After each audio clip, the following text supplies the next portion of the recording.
ความนอบน้อมจงมีแด่พระรัตนตรัยเจ้าสามประการพระรัตนตรัยองค์ที่หนึ่งคือพระพุทธเจ้าพระรัตนตรัยองค์ที่สองคือพระธรรมเจ้า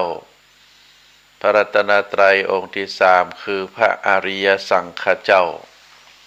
ข้าพระพุทธเจ้าขอเคารพนอบน้อมกราบไหว้แทบไตรไวสาคุณพระรัตนตรัยเจ้าถึงสามประการโดยความเคารพสักการะเป็นอย่างยิ่งขอถวายความเคารพพระมหาเถรานุเถระเจ้าคณะพระสังฆาธิการครูบาอาจารย์ตลอดถึงพระภิกษุหนุ่มสามเณรน้อยจุตนจุองค์ขอเจริญพรศรัทธาญาติโยมนักศีลนักบุญที่กำลังฟังรายการทางคลื่นสถานีวิทยุแห่งนี้ทุกท่านทุกคนต่อจากนี้ไปอัตมาภาพ พระครูปริยัติกิจจาภิวัตรสำนักวัดพระสิงห์อำเภอเมืองจังหวัดเชียงใหม่จะได้น้อมนำเอาสารธรรมคติธรรมชาดกธรรมในต่างพระพุทธศาสนามามอบเป็นธรรมบรรณาการอาหารใจ คือกับท่านสาธุชนได้พินิจพิจารณาถึงเรื่องราวสารธรรมคติธรรมชาดกธรรมเหล่านั้นเพื่อที่จะได้เกิดสติปัญญาปารมีธรรมน้อมนำมาประพฤติปฏิบัติอันจะก่อให้เกิดความสุขอันเป็นความสุขกายความสุขใจตีว่าเป็นความสุขกายก็คือเฮาได้ประพฤติปฏิบัติในสิ่งที่เป็นถูกต้องเป็นการประพฤติปฏิบัติถูกศีลถูกธรรมถูกวินัยถูกกฎหมายบ้านเมืองแล้วก็ได้อูได้เอ่ยได้จาใจกำอูกำจาคือเป็นประโยชน์ต่อตัวเองต่อคนอื่นเฮาเรียกว่าได้ประพฤติปฏิบัติในสิ่งที่มันถูกต้องประพฤติทางกายทางวาจาส่วนทางใจเป็นความสุขที่เกิดจากการประพฤติปฏิบัติในทางที่ถูกต้องเมื่อเฮาบำเพ็ญศีลบำเพ็ญธรรมแล้วก็จะก่อให้เกิดเป็นความสุขทางใจอันนี้เป็นสิ่งที่ครูบาอาจารย์ทุกท่านมีความมุ่งมั่นปรารถนาที่จะให้ศรัทธาญาติโยมได้มีความสุข ก่อนอื่นก็ขออนุโมทนาทางคลื่นสถานีวิทยุคลื่นพระพุทธศาสนาแห่งนี้ภายใต้การนำของท่านผู้อำนวยการตลอดถึงเจ้าหน้าที่ทุกฝ่ายทุกแผนกที่อำนวยความสะดวกคือนำเสียงเรียงนามของครูบาอาจารย์ได้มาปะมาพบกับท่านสาธุชนที่เปิดเครื่องรับฟังเปิดเครื่องวิทยุรับฟังอยู่ต่างบ้านหรืออยู่ที่ไหนก็แล้วแต่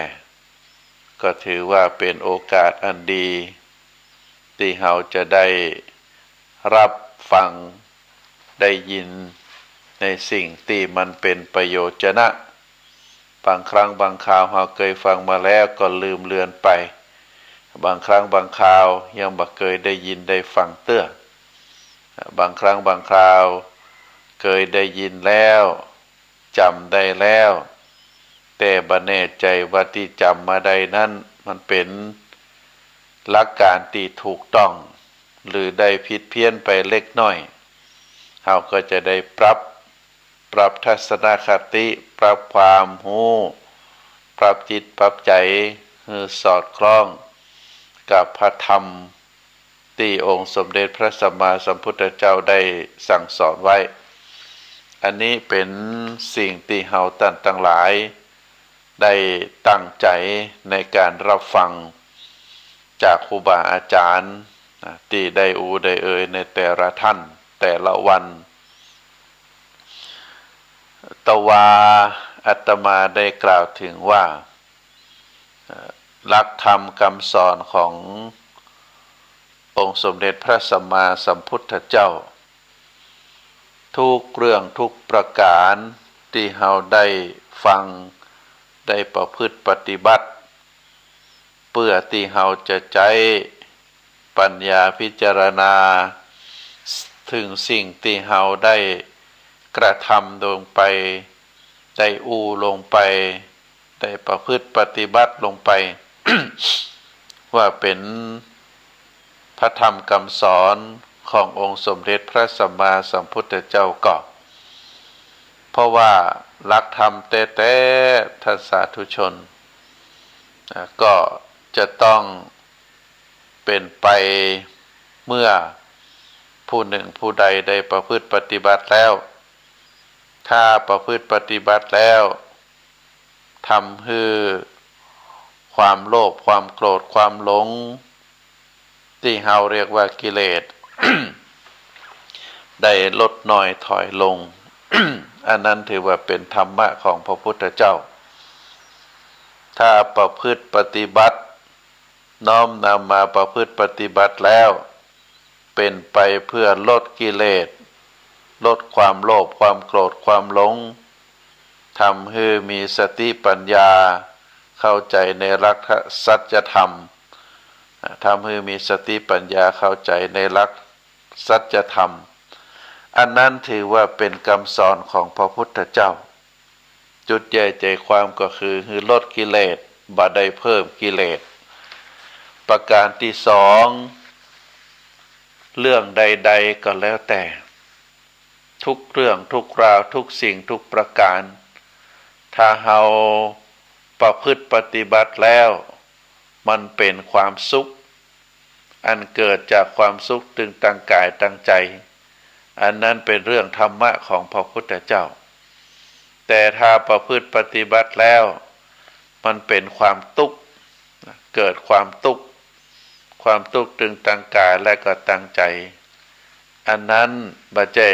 เป็นคำสอนของพระพุทธเจ้าความสุขเป็นความสุขอันเกิดจากการได้ประพฤติปฏิบัติธรรมอย่างศรัทธาญาติโยมทำกิจกรรมประพฤติปฏิบัติทำสิ่งต่างๆถึงวันถ้าเราทำแล้วมันเป็นความสุขก็ถือว่าเป็นคำสอนของพระพุทธเจ้าถามว่าเกิดเป็นความสุขนั้นต้องเป็นความสุขอยู่ภายใต้ศีลภายใต้ธรรมแต่ถ้าเป็นความสุขชั่วครั้งชั่วคราวเป็นความสุขที่เกิดจากได้หรือโดนสิ่งใดสิ่งหนึ่งเข้าไปบังคับเข้าไปกดเข้าไปเต็งเข้าไปทับไว้อันนั้นถือว่าไม่ใช่เป็นความสุขที่ยั่งยืนอย่างเช่นการดื่มสุรา ไผ่ที่มีความทุกข์แล้วได้นั่งล้อมวงดื่มเหล้าส่วนเสเฮฮามีความสุขถ้าเกิดความสุขแบบนี้บ่ใช่เป็นความสุขที่ถูกต้องตามหลักพระพุทธศาสนาเพราะว่าถ้าเป็นความสุขเกิดจากการดื่มเหล้านำเหล้าดื่มเข้าไปแล้วทำให้ลืมบ่สามารถที่จะลืมเรื่องราวที่ลืมเรื่องราวต่างๆชั่วครั้งชั่วคราวเมื่อหายเมามาแล้วทุกข์กว่าเก่าที่ว่าทุกข์กว่าเก่าเพราะว่าเงินก็หมดไป ร่างกายก็ทรุดโทรมทำให้เกิดโรคต่างๆทำให้เกิดความพิษซ้ำเข้าไปแหมอันนี้บ่ใช่หนทางแก้ทุกข์อย่างกรณีได้เห็นข่าวมีคนขับรถเก๋งดื่มสุรา เมาเหล้าในยามค่ำคืนแล้วก็เอารถขับโดยความประมาทโดยความเร็วนั้นโดยความเมานั้น มาจนกับรถมอเตอร์ไซค์พ่วงมีสามีภรรยาและลูกนั่งมาด้วยกันพอรถเก่งกันนั่นขับมาอย่างแรงบัดใดเบรกก็มาจนรถพ่วงทำให้คนที่อยู่ในรถพ่วงทั้งสามีและภรรยาถึงแก่ความตายลูกตัวน้อยๆก็ได้บาดเจ็บสาหัสอันนี้ก็เกิดจากความเข้าใจผิดคิดว่าการดื่มสุราแล้วเป็นความสุข ที่แท้แล้วมันไม่ใช่เป็นความสุขที่ถาวรเพราะฉะนั้นความสุขที่เกิดจากพระธรรมคำสอนของสมเด็จพระสัมมาสัมพุทธเจ้าต้องเป็นความสุขที่ยั่งยืนเป็นความสุขที่ถูกต้องเป็นความสุขใจสุขกายอันนี้ถือว่าเจ้าพุทธเฮาทราบเป็นอย่างดีประการที่สามพระธรรมเหล่านั้นเมื่อประพฤติปฏิบัติแล้วเป็นสิ่งที่ถูกต้องบ่ใช่เป็นสิ่งที่ถูกใจถ้าเป็นสิ่งที่ถูกใจเฮาบ่ถูกใจเปิ้น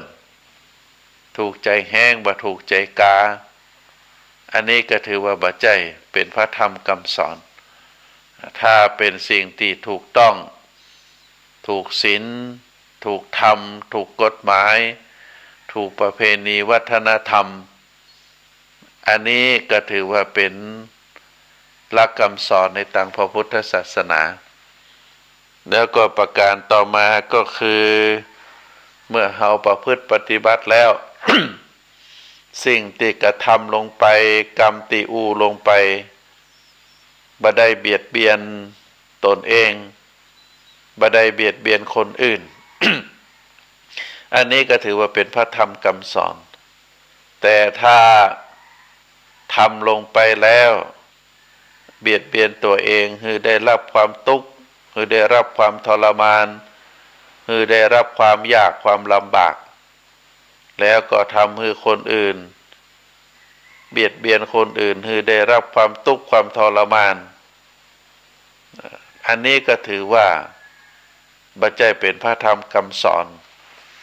ขององค์สมเด็จพระสัมมาสัมพุทธเจ้าโดยสรุปแล้วเราจะไปทำบุญ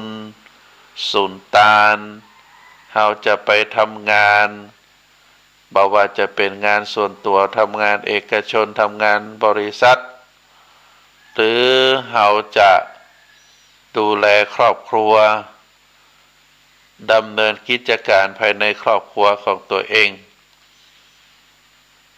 ถ้าหากว่าข้อวัดปฏิบัติของเราเป็นไปเพื่อลดกิเลสเป็นไปเพื่อความสุขที่ถาวรเป็นความสุขที่เกิดจากภายในจิตในใจบ่ใช่เป็นความสุขที่ไปอิงสิ่งของวัตถุเป็นความถูกต้องอันเป็นความถูกต้องตามศีลตามธรรมตามประเพณีตามกฎหมายบ่ได้ผิดแล้วก็บ่ได้เบียดเบียนถึงตัวเองแล้วก็ผู้อื่นอันนี้ถือว่าเป็นคำสอนตามหลักการของพระพุทธศาสนาเนอะเพราะฉะนั้นท่านสาธุชนทั้งหลายเฮาจะหันว่าคำสอนในทางพระพุทธศาสนาที่พระพุทธองค์ ได้ เผยแผ่มาตลอดชีวิตพระชนชีพของพระองค์45 พรรษานั้นก็ถือว่าพระพุทธองค์นั้นได้ทำการสอนให้รู้ยิ่งเห็นจริงในธรรมที่ควรรู้ควรหันนะพระพุทธองค์นั้นได้ทรงสั่งสอน หูยิ่งเห็นจริงในธรรมะที่ควรหูควรหันอันนี้ถือว่าเป็นหลักการประการที่หนึ่งประการที่สองพระพุทธองค์ทรงสั่งสอนมีเหตุมีผลที่คนฟังอาจจะตรองอาจจะคิดตามหันตามความเป็นจริงได้ขณะที่พระพุทธองค์สอนหรือเฮาอ่านธรรมะในพระไตรปิฎกแล้ว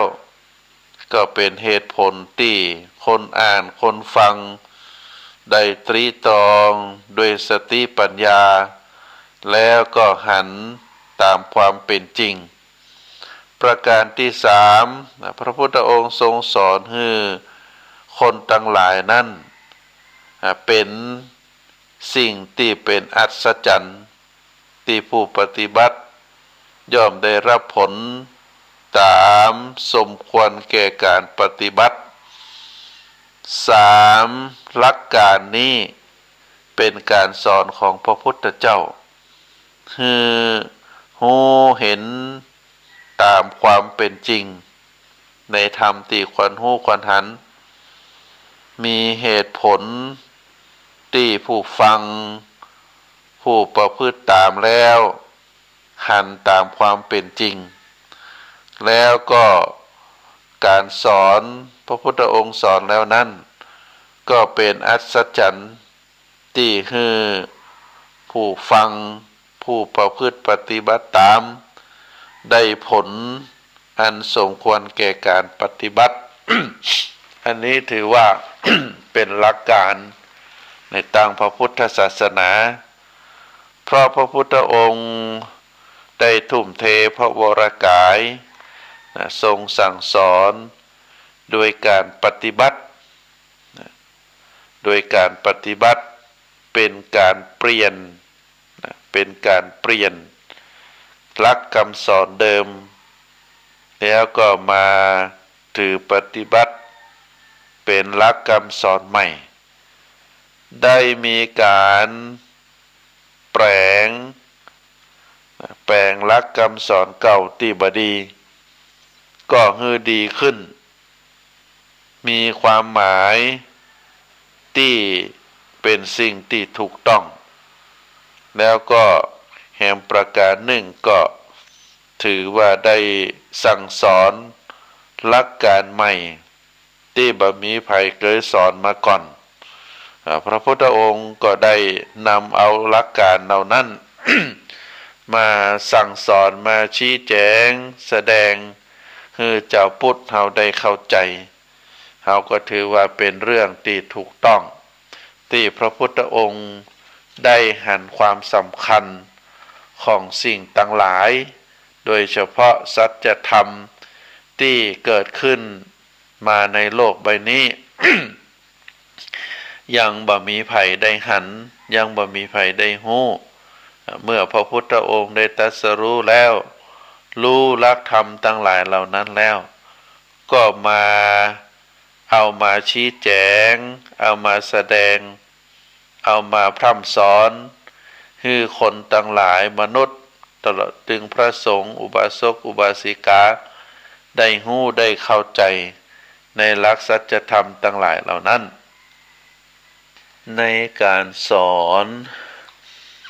ขององค์สมเด็จพระสัมมาสัมพุทธเจ้ามีการปรับปรุงเปลี่ยนแปลงวิธีปฏิบัติโดยที่มีการเปลี่ยนหลักการเดิมที่สอนกันมา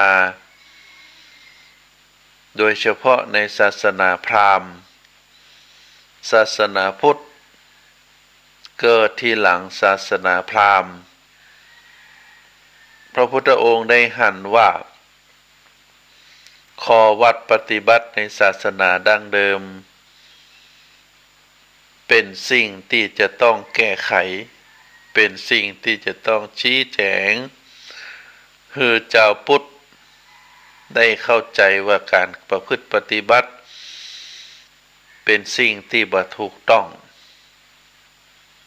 เช่นในศาสนาพราหมณ์สอนเกี่ยวกับการฆ่าสัตว์ บูชายันพระพุทธองค์ได้ทรงปฏิเสธในหลักการของการฆ่าสัตว์บูชายันของศาสนาพราหมณ์แล้วก็ได้สอนในทางที่มันเป็นตรงกันข้ามสอนให้มีเมตตากรุณาต่อสรรพสัตว์การสอนในการทรมานตัวเก่าเป็นการปฏิบัติเพื่อบรรลุธรรมชั้นสูงของศาสนาพราหมณ์พระพุทธองค์ได้ทรงทดลองมาแล้วในการประพฤติบำเพ็ญทุกขกิริยาเป็นการทรมานตัวเองอย่างอุกฤษโดยที่พระพุทธองค์ได้ตรัสสอนว่าการทรมานตัวเก่าบ่ใช่เป็นหนทางแห่งการตรัสรู้ทรงสอนให้ใจวิธีแนวต่างอื่นที่เราเรียกว่าต่างสายกลางมัชฌิมาปฏิปทาเป็นการจากการทรมานตัวเองมาเป็นการอบรมกายวาจาใจในทางที่ประพฤติปฏิบัติเป็นสิ่งที่ถูกต้องแทนการทรมานตัวเก่าส่วนศาสนาพราหมณ์แห่งหลักการหนึ่งก็มีการสอนว่ามีอัตตาตัวตนที่เรียกว่าอาตมันเป็นหลักใหญ่ในศาสนาพราหมณ์มีอาตมันที่อยู่เป็นส่วนกลางเมื่อมีไผ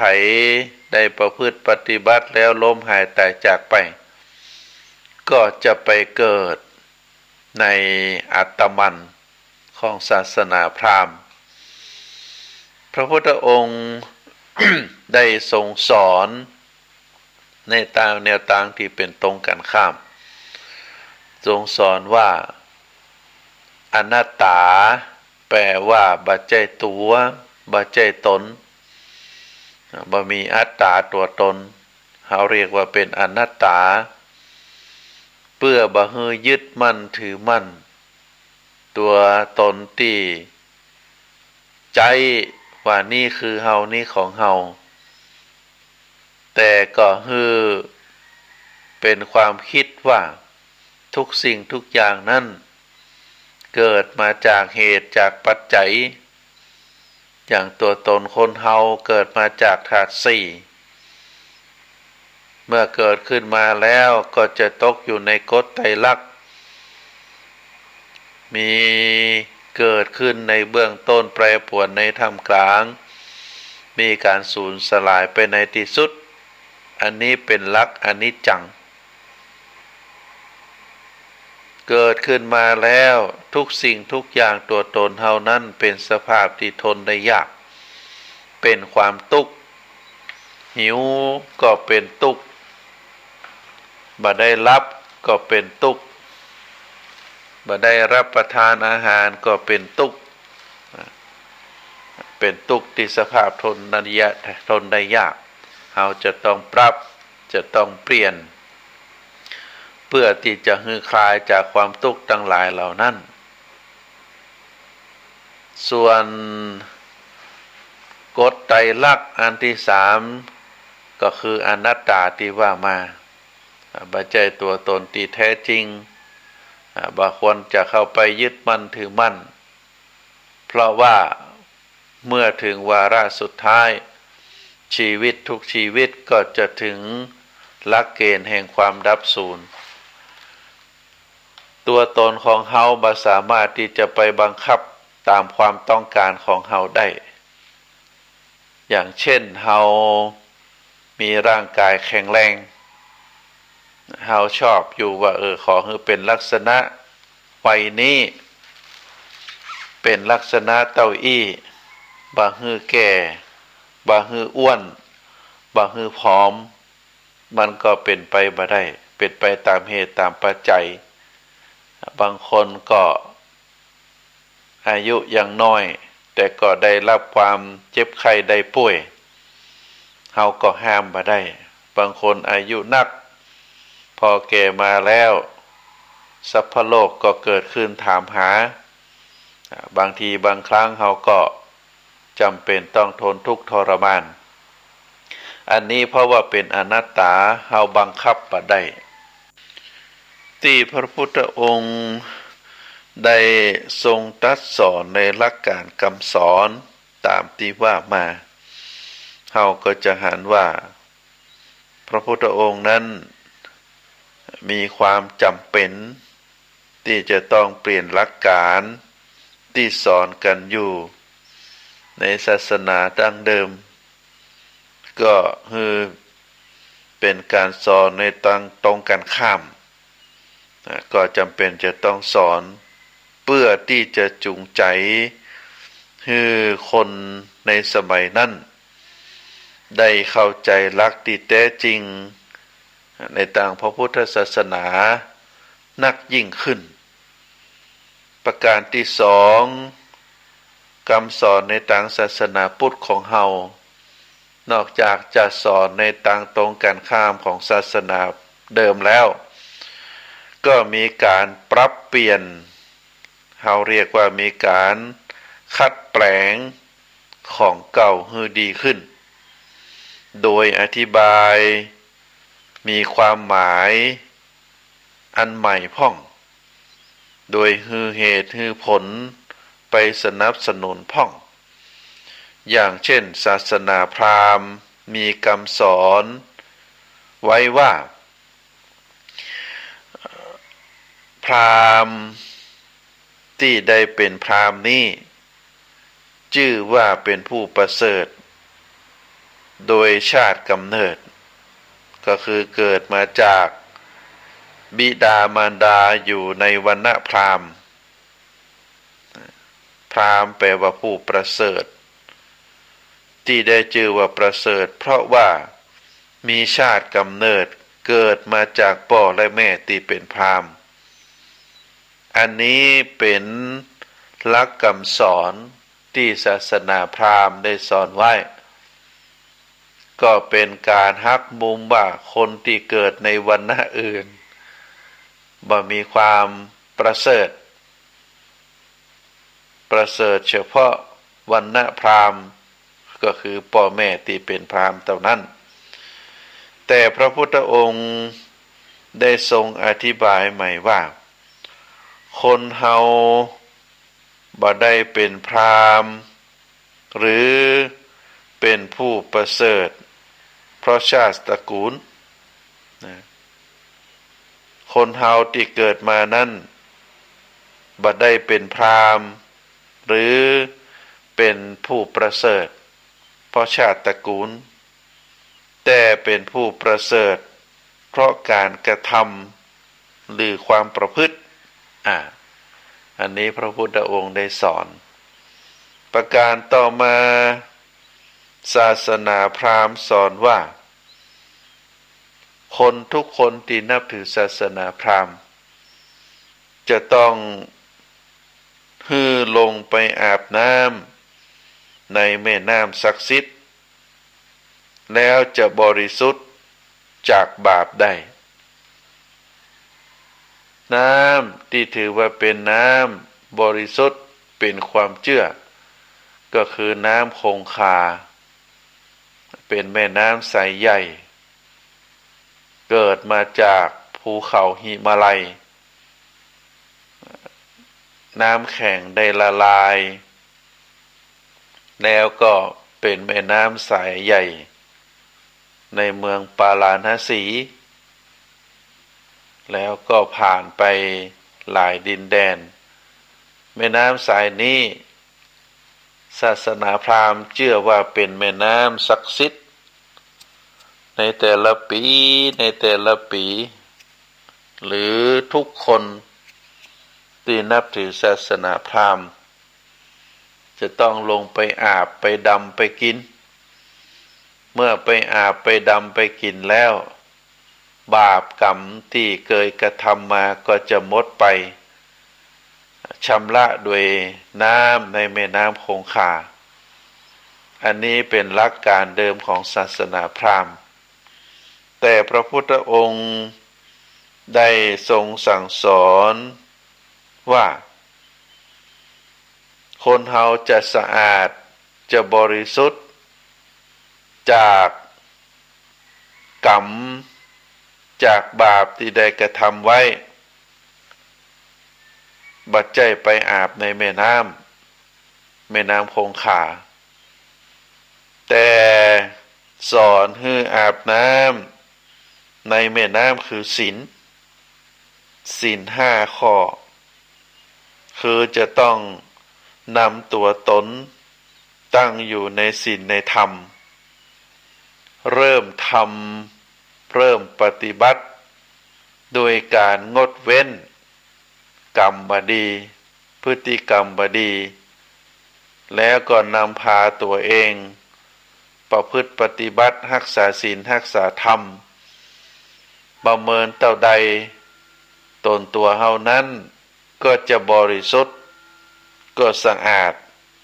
จากความบดีทั้งหลายเพราะฉะนั้นบ่จำเป็นว่าเฮาต้องไปอาบน้ำชำระในแม่น้ำคงคาแต่สมาทานถือเอาศีลเมื่อเฮาได้ประพฤติงดเว้นในศีลถึง5 ข้อแล้วก็ได้สมาทานเบญจธรรมก็คือทำตรงกันข้ามกับศีลเพื่อเป็นคนมีศีลมีธรรมอย่างเช่นจากเฮางดเว้นจากการฆ่าสัตว์เบียดเบียนสัตว์แล้วก็เจริญในความเมตตาธรรมมองทุกคนเป็นเพื่อนมองทุกคนเป็นมิตรสรรพสัตว์ทุกชีวิตเป็นเพื่อนร่วมโลกมีความเอื้อเฟื้อมีความหันอกหันใจกันประการต่อมาศีลข้อที่2คืองดเว้นจากการลักทรัพย์การฉ้อโกงหันมาประกอบอาชีพเป็นสัมมาชีพประกอบอาชีพที่สุจริตด้วยความขยันด้วยความภาคเพียรด้วยความพยายามด้วยความรู้ความสามารถของตัวเฮาด้วยความภาคภูมิใจพระพุทธศาสนาสอนเป็นลักษณะแบบนี้พระพุทธศาสนาบ่สอนให้คนเป็นคนที่ชอบสบายขี้ค้านแต่ใจเติบใจเงินแบบสบายมือเอามรดกที่ตกทอดมาจากพ่อจากแม่มีความเอาไปขายเอาไปแบ่งเอาไปขายแล้วเอาเงินเหล่านั้นมาใช้โดยที่บ่ได้รักษาของเดิมแล้วก็บ่ได้เพิ่มของใหม่มีแต่หมดแต่หายไปอันนี้บ่ใช่หลักการของพระศาสนาพระพุทธเจ้าสอนให้มีความขยันมีความฮักในการประกอบอาชีพสุจริตซึ่งเป็นธรรมะเราเรียกว่าเบญจธรรมธรรมะข้อที่2ส่วนข้อที่3ก็คือบ่าเข้าไปในการเป็นจู้สามีภรรยาของคนอื่นสันโดษยินดีในสามีภรรยาของตนเฮาจะหันว่าสัพพบุคคลสัพพบุคคลในโลกนี้ที่หันมีเรื่องมีราวมีการฆ่ามีการทะเลาะมีการทำในสิ่งที่บ่งดบ่งามทั้งหลายก็เพราะว่าบ่ฮู้จักปอบ่ฮู้จักปอขาดความซื่อสัตย์ต่อกันและกันแต่งงานกันใหม่ๆก็มีความฮักกันพออยู่เมินไปแล้วฝ่ายใดฝ่ายหนึ่งมีตัณหาความอยากบ่เพียงพอก็ไปคบคนใหม่ไปคบซ้อนทำให้เกิดความบาดหมางแล้วก็มีการทะเลาะเบาะแว้งอย่าขาดกันอย่างอีเป็นต้น ทำให้ขาดคุณธรรมทำให้สภาพครอบครัวล้มเหลวพ่อไปตีแม่ไปตีลูกไปตี เมื่อเป็นลักษณะแบบนี้จะไปสร้างครอบครัวใหม่บางทีก็บัดตันอายุสังขารสภาพเศรษฐกิจก็ทำให้เป็นครอบครัวยากจนเข้าไปแหมก็เพราะเกิดจากตัณหาราคะเกิดจากความมากบ่ฮู้จักพอเพราะฉะนั้นในศีลข้อที่3พระพุทธองค์จึงสอนให้เป็นคนมีความสันโดษยินดีในสามีภรรยาคู่ครองของตัวเก่าฮักกันเอ็นดูกันผูกน้ำจิตน้ำใจกันดูแลซึ่งกันและกันอันนั้นคือเป็นหนทางที่พระพุทธองค์ได้สอนไว้ส่วนศีลข้อที่4ก็ให้ระมัดระวังในเรื่องของกรรมอู้กรรมอู้นั้นจะฆ่าคนก็ได้กรรมอูจะผูกมัดใจคนก็ได้ก็อยู่ที่การอู้การจาเพราะฉะนั้นการใจกรรมอู้ก็ให้ระมัดระวังอยู่ภายในขอบเขตก็คือเป็นกรรมจริงบ่เป็นกรรมเท็จเป็นกรรมที่สมัครสมานสามัคคีรักษาน้ำจิตน้ำใจบ่เป็นกรรมที่ยุแย่คือแตกสามัคคีกันเป็นกรรมอูกรรมจาที่เป็นปิยวาจาเป็นกรรมอ่อนหวานบ่ใช่เป็นกรรมหยาบกรรมลนเป็นกรรมที่มีประโยชนะอูแล้วก็คือเกิดประโยชน์บ่ใช่เป็นกรรมที่ไร้สาระอันนี้คือหลักการของการอู้การจาแล้วก็ข้อสุดท้ายก็คือการระมัดระวังสำรวมในเรื่องการดื่มสุราเมลัยยาเสพติดเพราะว่าสิ่งต่างหลายเหล่านี้นอกจากจะบ่ก่อให้เกิดประโยชน์ตัวเก่าแล้วก็ยังก่อความทุกข์เบียดเบียนถึงตัวเองและก็คนอื่นตามที่อาตมาได้กล่าวมาในเบื้องต้นว่ามีคนขับรถเก๋งโดยความเมาดื่มสุราเมามาแล้วขับรถมาคืนก็บ่ใจดึก3-4 ทุ่มก็ได้เอามาจน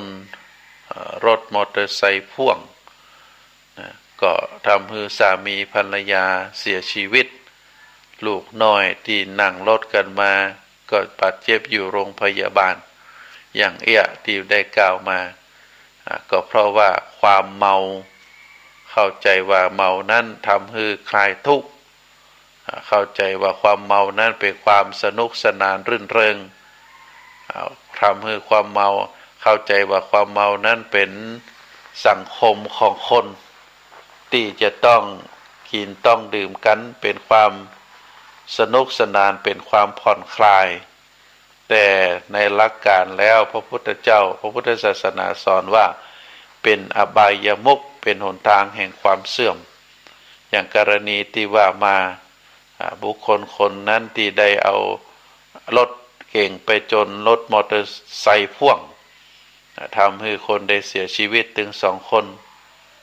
ถึงสามีภรรยาลูกน้อยก็ป่วยอยู่โรงพยาบาลทำให้ขาดพ่อขาดแม่ทำให้คนอื่นเสียชีวิตเพราะความประมาทของตัวเองอันเกิดจากน้ำเหล้าน้ำยาอย่างก็ถือว่าเป็นบาปตัวเองได้ทำบาปขาดตัดชีวิตก็คือทำให้คนอื่นได้เสียชีวิตก็จะต้องถูกจองจำได้ถูกจดใจในส่วนความสูญเสียที่หายไปเพราะฉะนั้นท่านสาธุชนทั้งหลายหลักการสอนของพระพุทธศาสนาในเรื่องการทำตัวเองให้บริสุทธิ์สะอาดด้วยการไปอาบน้ำในแม่น้ำศักดิ์สิทธิ์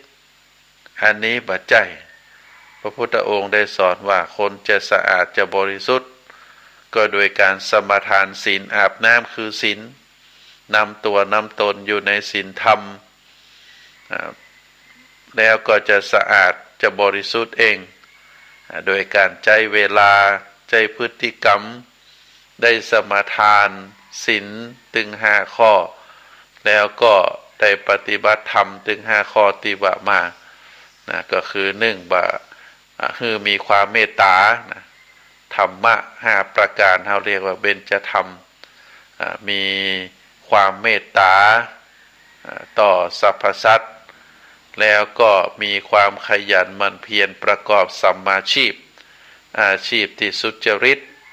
หิหามาด้วยกำลังแข้งกำลังขากำลังมือกำลังสมองด้วยความบริสุทธิ์ยุติธรรมมีความสันโดษยินดีในกู้ผัวตัวเมียของตัวเก่าปะได้ไปเป็นจู้พิษประเพณีลูกเมียของคนอื่น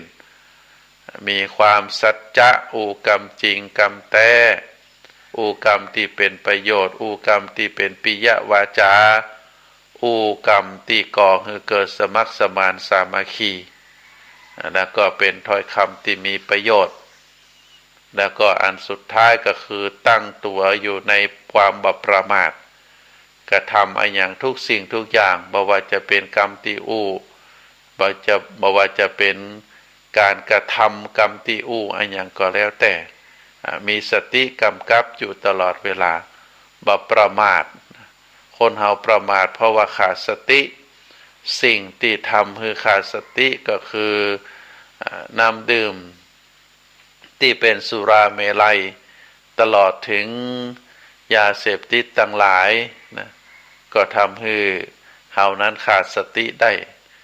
บุคคลที่จะสมบูรณ์ที่สุดก็คือเป็นบุคคลที่มีสติบ่ประมาทเป็นหลักการในทางพระพุทธศาสนาโดยที่พระพุทธองค์นั้นได้ปรับคำสอนในทางพระพุทธศาสนาอย่างเช่นในเรื่องการสอนในเรื่องเทวดาเทวดาก็คือเฮาเป็นเรียกว่าเป็นผู้ที่มีบุญมีกุศลได้ทำคุณงามความดีแล้วก็ได้ไปเสวยความสุขในโลกสวรรค์ซึ่งเราเรียกว่าเทวดาเทพบุตรเทพธิดาก็เพราะว่าเขาท่านทั้งหลายเหล่านั้นได้ประพฤติปฏิบัติในธรรมคำสอนเมื่อได้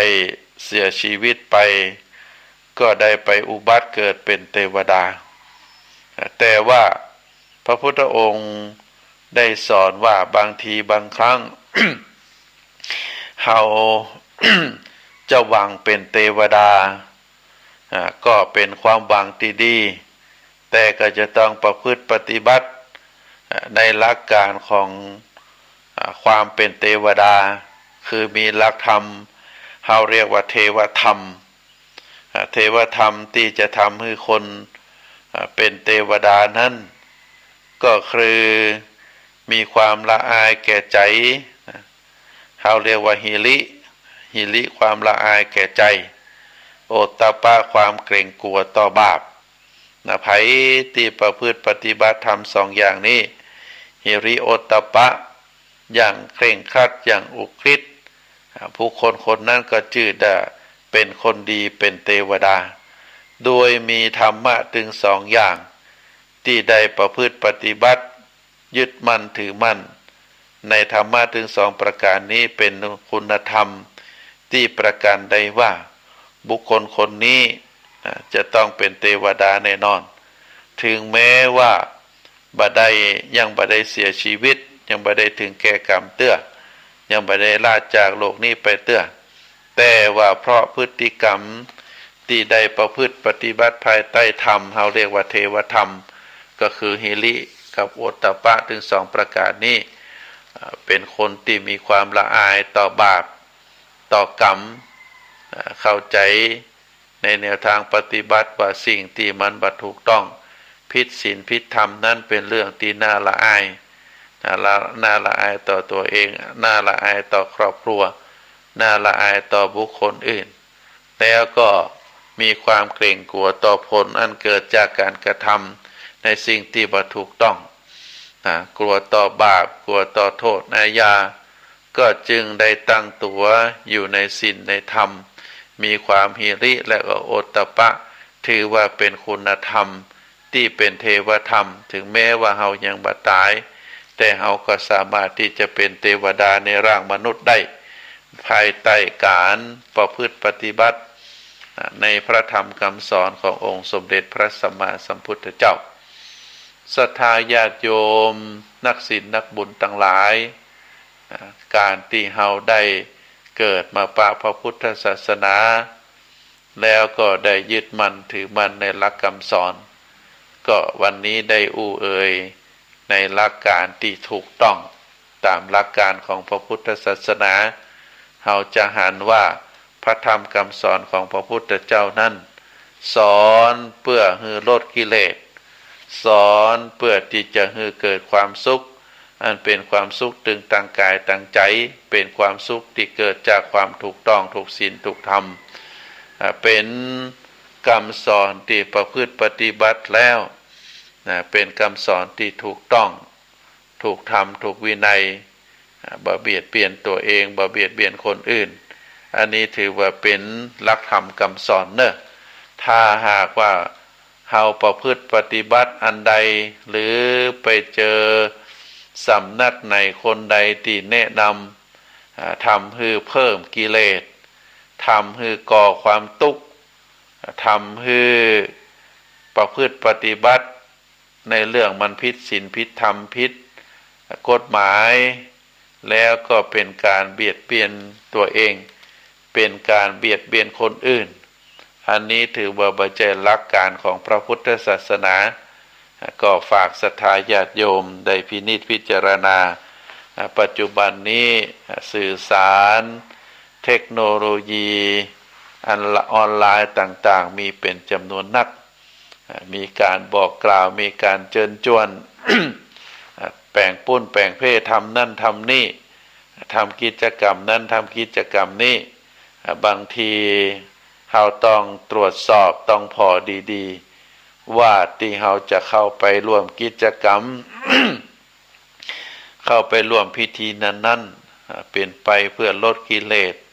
หรือเพิ่มกิเลสเป็นไปเพื่อความถูกต้องหรือผิดศีลผิดธรรมเป็นไปเพื่อความทุกข์หรือความสุขที่มันเป็นความสุขที่ยั่งยืนหรือไปเพิ่มความทุกข์หรือเป็นกิจกรรมเป็นสิ่งที่ได้กระทำนั้นมันเบียดเบียนตัวเฮาเบียดเบียนคนอื่นเฮาก็ต้องพอเฮอดีๆแล้วก็ก่อยพินิจพิจารณาฟังไปเพราะว่าคนนี้บอกฟังทำเพราะว่าคนนี้จวนแต่บางทีเฮาก็จะพลาดไปก็เสียดายเวลาเสียดายโอกาสเสียดายหลายๆสิ่งหลายๆอย่างโดยเฉพาะเสียดายความรู้สึกที่เฮาได้เชื่อไปหลงไปทำไปแต่บ่ใช่เป็นหลักการในทางพระพุทธศาสนามันเป็นไปเพื่อเพิ่มกิเลสเป็นไปเพื่อความทุกข์เป็นไปเพื่อเบียดเบียนตัวเองเป็นไปในสิ่งที่มันผิดศีลผิดธรรมผิดประเพณีผิดวัฒนธรรมเฮาก็งดเว้นในสิ่งต่างหลายเหล่านั้นก็ขอฝากศรัทธาญาติโยมได้พินิจพิจารณาเป็นวาระสุดท้ายของดำเนินรายการแล้วอาตมาภาพขอนำรายการจากท่านสาธุชนไปก่อนในวาระสุดท้ายนี้ก็ขออำนวยอวยพรให้ศรัทธาญาติโยมที่ได้ดำเนินครองตนดำเนินชีวิตผ่านร้อนผ่านหนาวมาจนถึงในช่วงท้ายของปี2565เดือนพฤศจิกาละแหมเดือนเดียวก็จะหมดปีแล้วนะก็จะแก่เพิ่มไปแหมปีหนึ่งแต่นั้นเป็นการเวลาเฮาบอกเข้าไปยึดมั่นถือมั่นแต่เฮาได้พยายามดำรงคงขันของเฮาไว้อยู่ภายใต้ศีลอยู่ภายใต้ธรรมคุณงามความดีที่เฮาได้ตั้งใจประพฤติปฏิบัติ ก็จะได้มาอำนวยพรมาปฏิพรย้อนมาปกปักรักษาคุ้มครอง ศรัทธาญาติโยมทุกท่านมีความสุขมีความเจริญนิราคาแค้วจากทุกโศกโรคภัยพยันตรายต่างหลายเจริญโดยจตุรพิธพรชัยมีอายุวันนะสุขภละปฏิภาณธนสารธรรมสารสมบัติรุ่งเรืองโดยลาภยศสุขสนเสริญด้วยบุญกุศลที่ได้กระทำมาหากแม้นว่าเราจะเกิดมาในภพใดชาติใดในโอกาสในวันข้างหน้าก็ขอได้เป็นพลานิสงส์สนับสนุนส่งเสริมให้ท่านต่างหลายได้เกิดมาได้พบคนดีๆครอบครัวดีๆได้มีร่างกายครบอวัยวะครบ32ประการมีสติปัญญาเฉลียวฉลาดได้อยู่ดีมีสุขสมบูรณ์พูนสุขได้มั่งมีสีสุขตลอดกาลนานก็ขอเจริญพร